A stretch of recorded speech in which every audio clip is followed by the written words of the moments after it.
Hi, and welcome back to Reddit Whispers. My gift is that I see the truth. Not the grand cosmic truth, but the small, dirty, intimate truths that people try to hide behind a fortress of practiced smiles and casual gestures. I am a professional poker player. My name is Jasper, and I have made a very good living by translating the secret, unspoken language of the human body. I am a reader of tells. A tell is a crack in the facade, a tiny, involuntary betrayal of the narrative someone is trying to sell you. It's the slight flare of a nostril when a man is bluffing on a weak hand. It's the way a woman's thumb will stroke the side of her own index finger when she's holding a monster. It's a subtle shift in posture, a change in breathing rhythm, a glance at a chip stack that lasts a fraction of a second too long. The poker table is a laboratory of lies, and I am its most patient and methodical scientist. I have spent 20 years mastering this craft, training my mind to be a cold, analytical engine that filters out the noise of the cards and the money and focuses only on the human variable. But every scientist needs a control group. Every analyst needs a baseline, a place where the relentless observation can cease. For 10 years, my control group, my one true north in a world of bluffs and misdirection, was my wife, Cora. Our marriage was my sanctuary from the tells. It was the one table where I never felt the need to read the other player. I didn't want to. I wanted to believe that with her, the cards were always face up.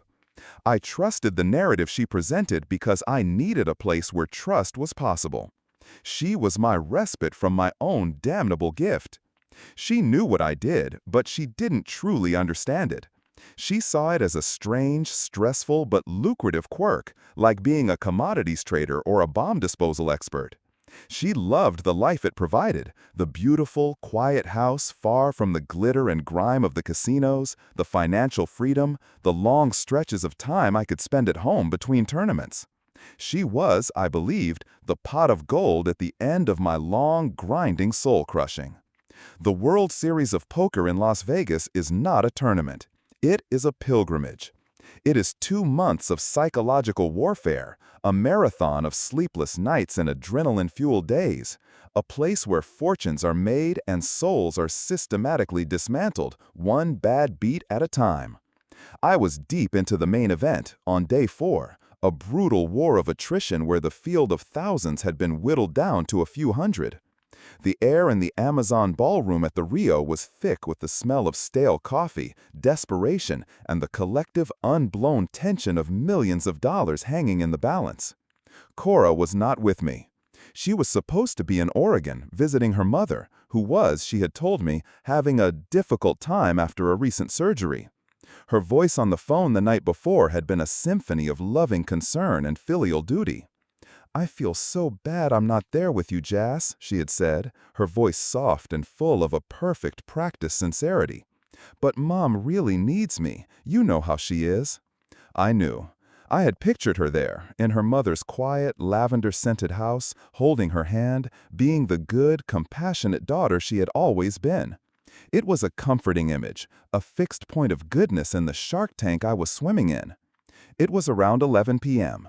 I was at a tough table, full of aggressive young online players and one grizzled old pro who had been reading tells since before I was born.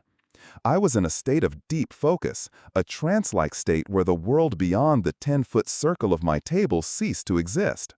I was nursing a medium stack, waiting for my moment, playing tight, observing. During a short break in a hand, I stood up to stretch my back, my eyes scanning the vast, chaotic landscape of the ballroom. And that's when I saw her. It was like a glitch in the Matrix, a single frame of film that didn't belong. She was about 50 yards away, at a different table, a high-stakes cash game, not a tournament. But it was her, there was no doubt. The way she held her head, the cascade of dark hair that I knew smelled of freesias, the small silver necklace she always wore. My first thought was a bizarre, illogical one, that it was a hallucination, a stress-induced phantom conjured by my exhausted mind. But the phantom laughed, a silent, distant gesture, and threw a stack of chips into the pot. Phantoms don't play poker. My heart began to beat with a new alien rhythm. It was a slow, heavy, concussive beat, the sound of a wrecking ball hitting a concrete wall. She was not in Oregon. She was not holding her mother's hand. She was here, in this room, in this city of lies, playing a game she had always claimed to despise. I sat back down at my table, my movements stiff, robotic. My own hand was being dealt. I looked at my cards. 2 red aces. The best starting hand in poker, a gift from the gods. But I couldn't see them. My vision was tunneled, focused on that distant table. The scientist in me, the cold, analytical engine, took over. It was a defense mechanism, the only one I had. It bypassed the screaming, wounded husband and activated the professional observer. I was no longer looking at my wife. I was looking at a subject, a new player at a new table. And I began to read her.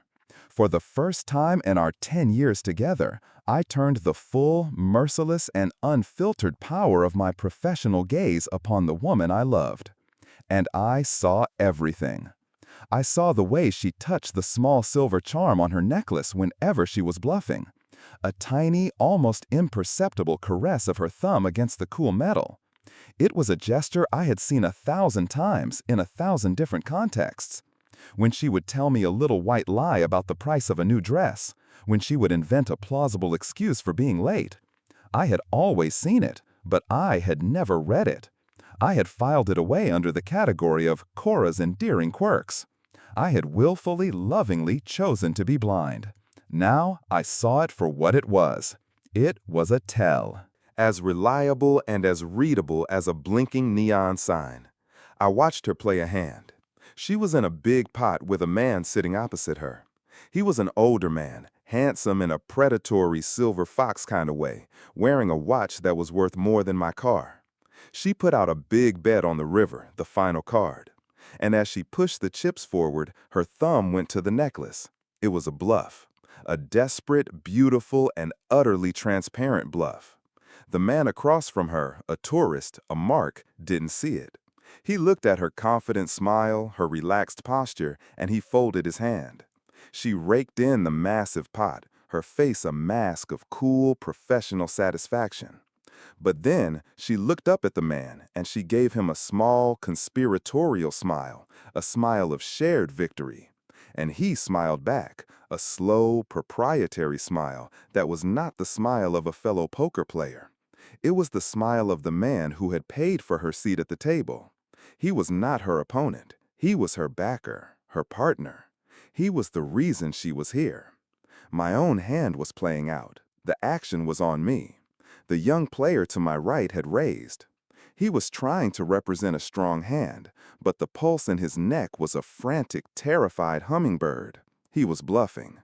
I knew it with an absolute, unshakable certainty.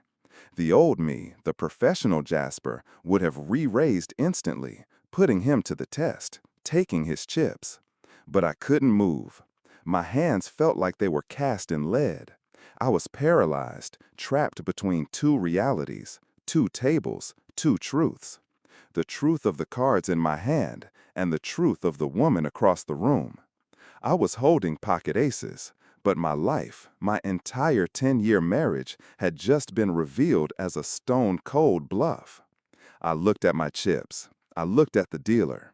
I looked across the vast, noisy room at my wife, who was laughing with her lover. And I folded. I threw the best hand in poker into the muck. I folded because, for the first time in my professional life, I had no idea how to play the hand I had been dealt. The game I was in was no longer about money. It was about survival. And I had just realized that I was the only one at the table who didn't know the rules. Folding the aces was an act of pure, instinctual self-preservation. It was the mental equivalent of curling into a fetal position during an earthquake. I had to create a moment of stillness in the collapsing architecture of my reality, a moment to assess the damage before the entire structure came down on me. The other players at my table looked at me with a mixture of pity and contempt, the way a pack of wolves might look at a member of the pack who has suddenly refused to kill. They smelled the blood in the water. They assumed I was cracking under the pressure of the tournament. They had no idea that the pressure I was under had nothing to do with the chips on the table. For the next hour, I played on autopilot. I became a rock, a tight, unmovable object, folding hand after hand. My participation in the game reduced to the bare minimum required to avoid blinding off. My body was at the table in the Amazon ballroom, but my mind was elsewhere. It was in my own private mental screening room, and it was replaying the last 10 years of my life, but this time with the director's commentary turned on. I was a man who had been given a terrible, clarifying superpower, the ability to see the past with the cold, analytical eyes of the present. And my wife's tales, those small, once endearing quirks, were the subtitles that revealed the true meaning of every scene. I remembered an evening about 2 years ago. I had just come home from a long, grueling tournament in Macau. I was exhausted, jet-lagged, but happy to be home. Cora had told me she was going to a book club meeting that night. She had kissed me goodbye, her hand going to her necklace as she said, "Don't wait up, darling. We always talk for hours." I had thought nothing of it. Now I saw the scene with a horrifying clarity. I saw the tale. She wasn't going to a book club. She was going to him. The memory was so vivid, so painful, that I physically flinched at my table.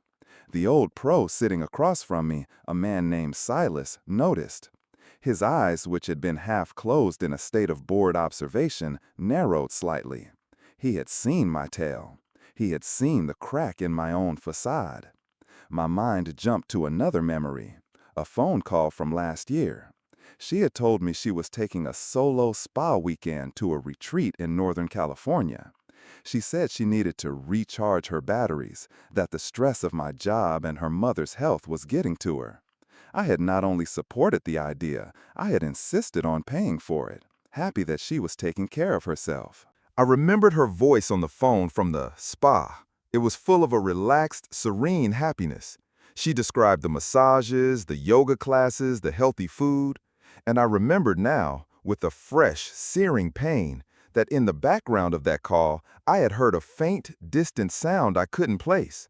A sound I now recognized as the distinctive, cheerful electronic jingle of a slot machine paying out a small jackpot. She hadn't been at a spa. She had been with him, probably here, in this very city. The archive of her tales, the library of her lies, was vast. I had spent a decade diligently collecting the data, but I had refused, out of love, out of a desperate need for one safe place in the world, to ever analyze it. Now, the analysis was happening all at once, a massive system-crashing data dump. My own game became an abstract, secondary activity. I was playing 2 tables at once. At my physical table, I was engaged in a battle of wits and probabilities. At the table in my mind, I was performing a forensic audit of my own heart. I started to watch her again, across the room. Her table was more boisterous, a high-energy cash game fueled by alcohol and egos. The man she was with, I decided to call him the backer in my mind, was clearly the center of their small universe. He was loud, charismatic, and he played with a reckless, joyful abandon. A man for whom the money was clearly not the point. The point was the action, the attention, the performance. He was everything I was not. I was a quiet, methodical grinder. He was a flamboyant showman. Cora seemed to orbit him, laughing at his jokes, her eyes sparkling with an admiration that I hadn't seen directed at me in years. She was a different person at that table. She was not the gentle, supportive, home-loving wife from my photograph. She was vibrant, sharp, and a little bit dangerous. She was a player. And I realized with a new, hollow ache that this was perhaps the woman she had always wanted to be. A woman who had been trapped in the quiet, stable, and to her, probably boring life that my strange profession had provided. The greatest tale, the one that broke through the scientific detachment and pierced the last armored layer of my heart, was not a gesture. It was a look. The backer had just lost a big hand, a significant portion of his chip stack. A look of genuine, angry frustration flashed across his face. Cora reached out, her hand resting on his forearm. She leaned in and whispered something in his ear, and she looked at him. It was a look of such profound, unconditional support, of such fierce, protective loyalty, a look that said, "It doesn't matter, we're a team, we'll get it back," that I felt the air leave my lungs. It was the look she used to give me years ago when I would come home, broken and exhausted, after busting out of a major tournament. It was the look that had been my fuel, my reason for getting back on the plane and trying again. It was the look of a true partner, and she had just given it to another man. That look told me everything I needed to know. This was not a casual fling. This was not a temporary lapse in judgment. This was a transfer of allegiance. Her heart, her loyalty, her partnership, it had all been moved to a new account. And I had been so busy making the deposits that I had never bothered to check the balance. My own table was calling for my attention again. I was in the big blind. The action folded to Silas, the old pro. He looked at me, his eyes two chips of cold blue ice. He knew I was wounded. He could smell my distraction. He made a small, probing bet. My cards were trash, 7-deuce offsuit, the worst hand in poker. The correct, logical, professional move was to fold instantly. But I didn't. I looked at Silas. I looked at his calm, predatory face. And then I looked across the room at Cora, who was now laughing again, her hand still on the backer's arm.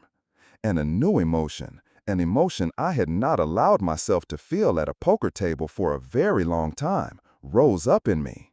A pure, cold, incandescent rage. I was not going to be pushed around, not by this old shark, and not by the wreckage of my own life.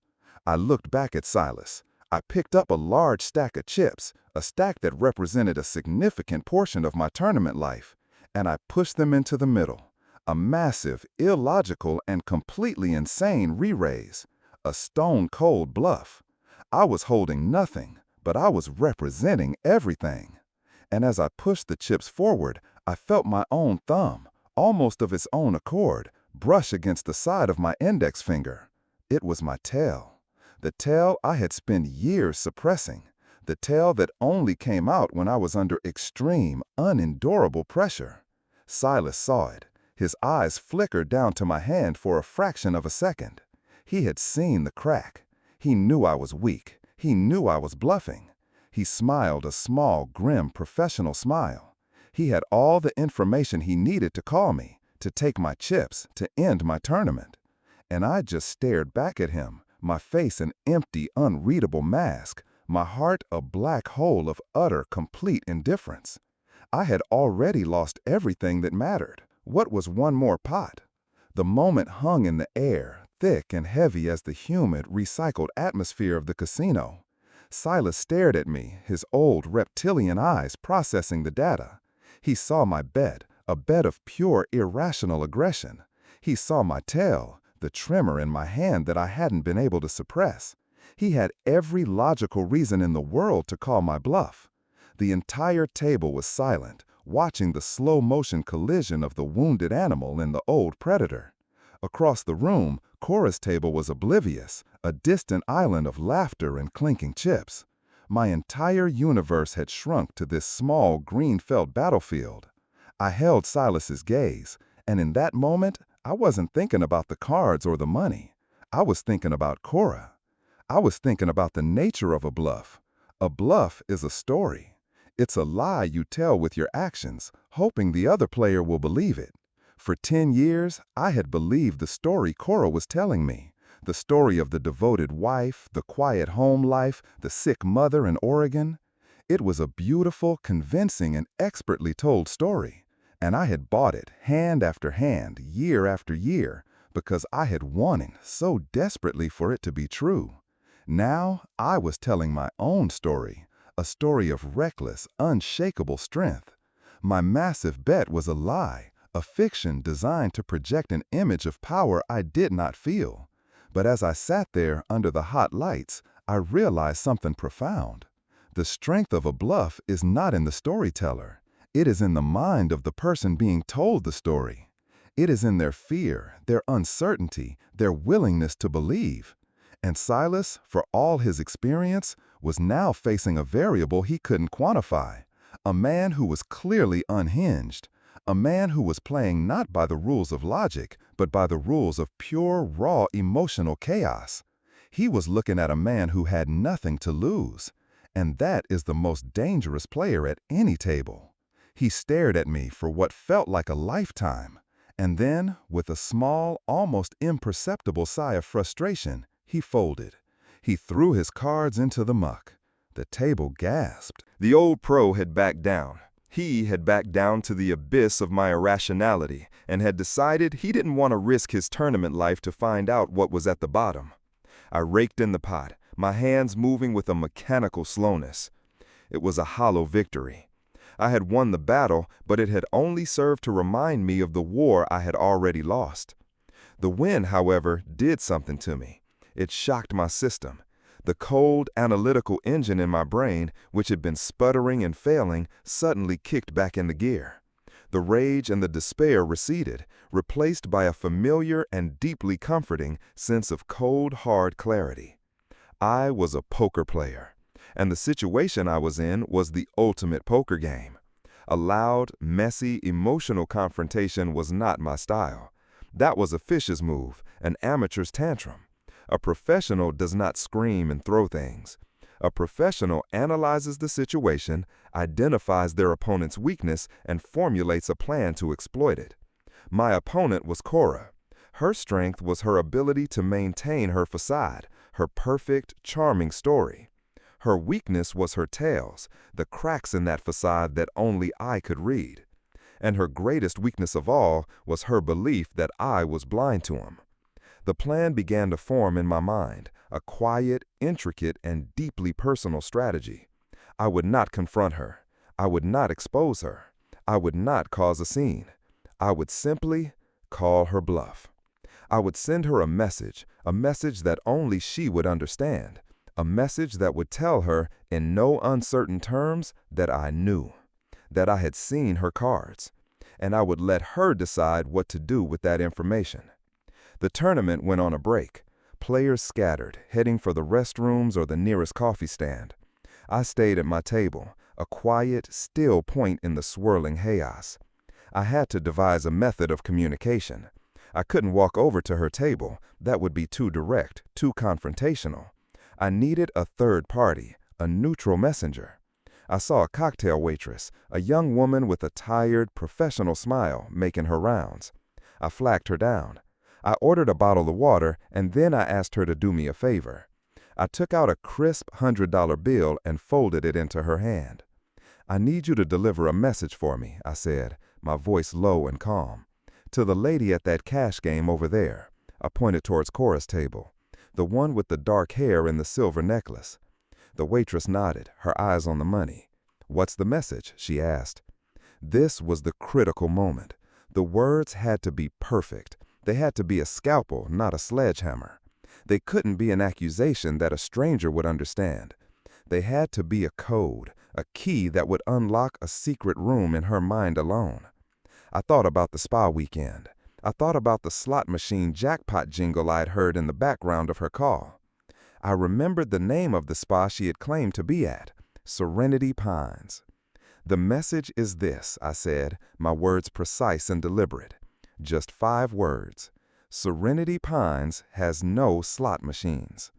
The waitress looked at me, her expression a mixture of confusion and professional indifference. It was a bizarre, nonsensical message, but for $100, she didn't care. "Got it," she said. "Serenity Pines has no slot machines." She turned and began to make her way through the crowded ballroom, a human missile carrying a payload of pure, unadulterated truth. I watched her go. My heart was beating a steady, calm rhythm now. I was no longer the victim. I was no longer the ghost. I was a player again, and I had just gone all in. I settled back into my chair at my table. I stacked my newly won chips into neat, orderly towers. The other players were returning from the break, their faces showing the strain of the long night. Silas sat down opposite me, and he gave me a long, searching look, a look of grudging respect for the madman who had outplayed him. I ignored him. My attention was fixed 100 yards away on the woman who was still, for a few more moments, my wife. I watched as the waitress approached her table.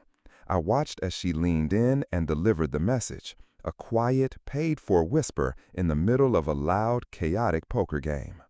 I could not see Cora's face clearly from this distance, but I didn't need to.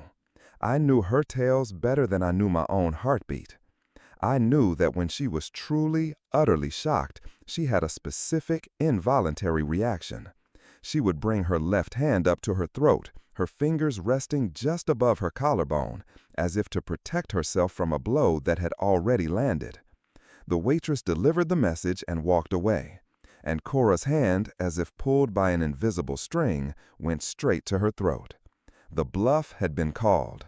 The story was over. The game had changed, and it was now, finally, her turn to act. The universe seemed to contract around Cora's table.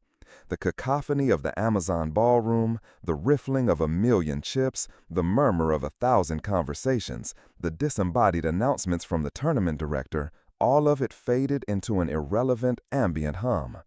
The only thing that was real was the silent, devastating message that had just been delivered, and the woman who had received it. Her hand remained at her throat, a fragile porcelain defense against an invisible assault. Her poker face, the cool, confident mask she had worn all night, had dissolved. What was left was the face of a woman who had just seen a ghost who knew the name of a spa that didn't have slot machines, a ghost who had been listening, who had been watching, who knew. The backer, her lover, was in the middle of telling a loud, animated story. He was oblivious. He gestured with his hands, he laughed, but Cora was no longer part of the scene. She was a statue, a freeze frame of dawning horror in the middle of his loud, colorful movie. He seemed to notice the change in her demeanor. His story faltered. "Cora, you okay, honey?" he asked, his voice laced with a genuine, if uncomprehending, concern. She didn't seem to hear him. Her eyes were scanning the room, a frantic, desperate search. She was looking for the source. She was looking for me. Our eyes met across the vast, crowded expanse. 50 yards of felt tables and broken dreams separated us, but the connection was as clear and as powerful as a laser beam. In her eyes, I saw it all: the shock, the fear, the dawning, sickening realization, and finally, the resignation. The look of a player who knows with absolute certainty that they are beaten. She had been caught in the ultimate bluff, and she had no chips left to bet. She stood up abruptly. Her movements were jerky, uncoordinated.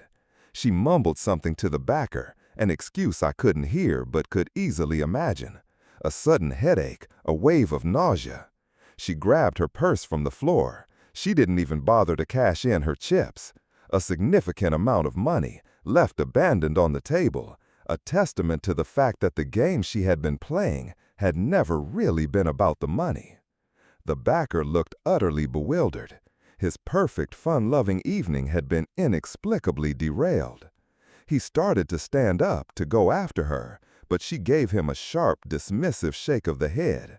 It was a gesture that said, "Stay, this has nothing to do with you." And in that, at least, she was right. This had everything to do with me. She turned, and without another look in my direction, she walked away. She moved quickly, a small, solitary figure navigating her way through the labyrinth of tables, a refugee fleeing a country that had just ceased to exist.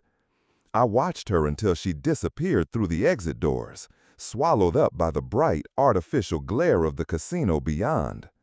The backer was left sitting at the table, a confused, jilted look on his face, his evening's entertainment having just walked out on him. He would, I suspected, get over it. My own table was waiting. A new hand had been dealt. I looked down at my cards. A pair of jacks, a strong hand. But the game felt different now. The tension, the focus, the cold, predatory thrill, it was gone. I had played the most important hand of my life, and I had won. Everything after this was just noise. I played for another hour, my movements robotic, my mind a quiet, empty room. The fire that had fueled my bluff against Silas was gone. I was just a man, going through the motions. Finally, during the next break, I stood up. I cashed in my chips. I was still well positioned in the tournament with a healthy stack, but I no longer cared. The hunt was over. I walked out of the Amazon ballroom, out of that world of lies and half-truths, and into the strange, timeless twilight of the casino. I went up to our room, the room she had checked into with him, the room she had probably just fled. I used my key. The room was empty. Her suitcase was gone. Her clothes were gone. There was no note. There was no explanation. There was only the faint, lingering scent of her freesia perfume, a ghostly reminder of the life that had just been erased. Her departure was as clean and as efficient as a professional folding a losing hand. She had understood the message. A loud confrontation was unnecessary. The bluff had been called. The only move left was to leave the table. I sat on the edge of the perfectly made bed, in the silent, empty room, and for the first time, the full, crushing weight of my victory settled upon me. I had won. I had exposed the lie. I had reclaimed my own truth. But what had I won? An empty hotel room, a shattered marriage, a heart that felt like a crater, a place where something beautiful had once stood and had now been utterly vaporized. My gift, the ability to see the truth, had become my curse. It had protected me at the poker table, but it had left me utterly alone in my life. The man who could read everyone had finally been forced to read the one person he had never wanted to, and the story he had found there had broken him. I stayed in that room for a long time. The next day, I booked a flight, not to Oregon, to her mother's house, a place that was now just another fiction, but back home, to our quiet, empty house. I knew as I flew through the dark, empty sky that my life as a poker player was probably over. The sanctuary I had needed to survive that world was gone. The game had lost its meaning. My journey forward was not about reading other people. It was about learning, finally, how to read myself, how to live with the silence, how to play the hand I had been dealt, now that all the cards were, at long last, face up on the table. Thank you for tuning in to Reddit Whispers. We've all faced moments when everything felt broken. What was your turning point?